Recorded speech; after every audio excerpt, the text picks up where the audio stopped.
Hi everyone, this is Libby Hickson and I'm here today with Hero Arts to share a technique called no-line coloring. This is a technique I first learned from my friend Lydia Fiedler. She did a fantastic technique video on her blog and she used alcohol-based markers, but I'm going to show how to do it today using water-based markers.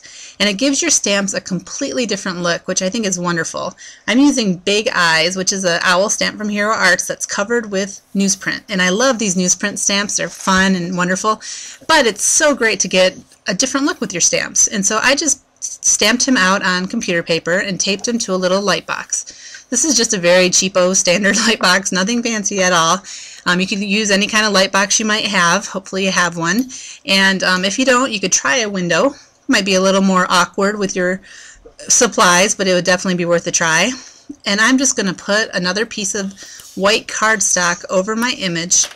Now I knew that I was going to be trimming my owl when I was finished, so I'm just using Scotch tape. But it can rip the paper, so if you were doing this on your project, you might want to try painter's tape or something that wouldn't rip your paper. And so now I'm going to turn on my light box and turn out my lights so you can see what I can see. See that? Pretty awesome. I'm going to apologize right now because I turn my lights on and off a lot in this video, and I hope it doesn't drive you crazy, but it's kind of a necessary evil with this technique, so my lights are going on and off more than is normal in a tutorial. So anyway, I'm going to start by putting down a base coat of light colored ink. Now I'm just using the dual tip Memento markers that Hero Arts carries, and just a base coat. I'm going to go back in later and do some more coloring and shading with a watercolored look, but I'm going to start with a base coat. And as I mentioned, Lydia did her technique with alcohol markers such as Copics or Twin Touch markers, and that gives a really neat look also, and I'd recommend you give that a try too. But I'm doing the water-based, and here's what we have so far. I can turn my lights back on, and it's just a basic base coat of ink. So now I'm going to build a little palette for myself for doing the watercoloring. I'm going to put some more marker down on an acrylic block, and I love using this as a palette. It's such a great idea. I think I first saw Sally do it here on the blog. I've seen many people do it since then, but I just think it's such a great idea. So I'm putting down all my color. Okay, that should be about it. And I have my palette, and I have a little container of water and a paintbrush, and I'm just going to do some watercoloring. I love watercoloring. It's one of my favorite techniques to use. It makes me feel like an artist. I'm sitting here playing with my paintbrush. I mean, of course, us stampers are artists, don't get me wrong, but you know, I feel like Claude Monet, like I'm sitting in the garden in France or something. So anyway, I'm just doing a bunch of shading with my watercolors.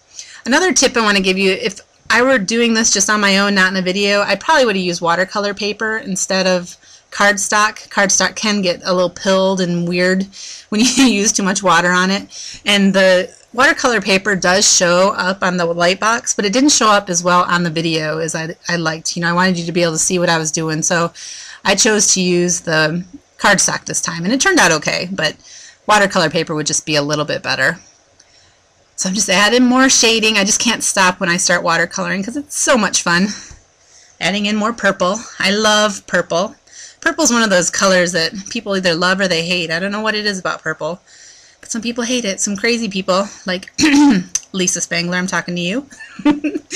So anyway, okay, my paper is still a little bit damp, and I want to add in some more marker directly onto it, and I don't want that to bleed, so I'm going to hit it with my heat tool to dry it off a little bit. Okay, so now I'm going to go in and add the detail to the eyes. And there I go with my lights again, turning them on and off. But I'm adding the black in the eyes and all those fun little lines that make him look like an owl with his big old owl eyes. And I'm also going to add some of the feather look to his chest. Had to check it. I wasn't sure it was going to show up. It's funny when you do this. It looks completely different when you turn off the light box. So you don't exactly know what you're getting, which is kind of fun. It's the mystery of the whole thing. And I'm just going to go back in with a little more water and kind of soften those lines that I just added. The harsh lines, I didn't like the look with my watercolor look. So I'm just adding a little bit more water. I tell you, once I get going with that paintbrush, I can't stop. It's so much fun. Okay. So there's my finished owl. I'm going to take him off the light box. And if you remember what the original image looked like, this is a completely different look for this owl. No newsprint at all, and he's just he looks kind of artistic, like a painted watercolored owl. I just love that. And here he is compared to the original owl.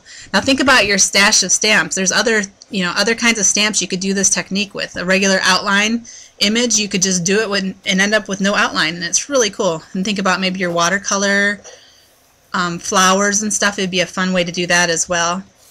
Now let me show you my finished card with my little owl. I trimmed him out and put him on there.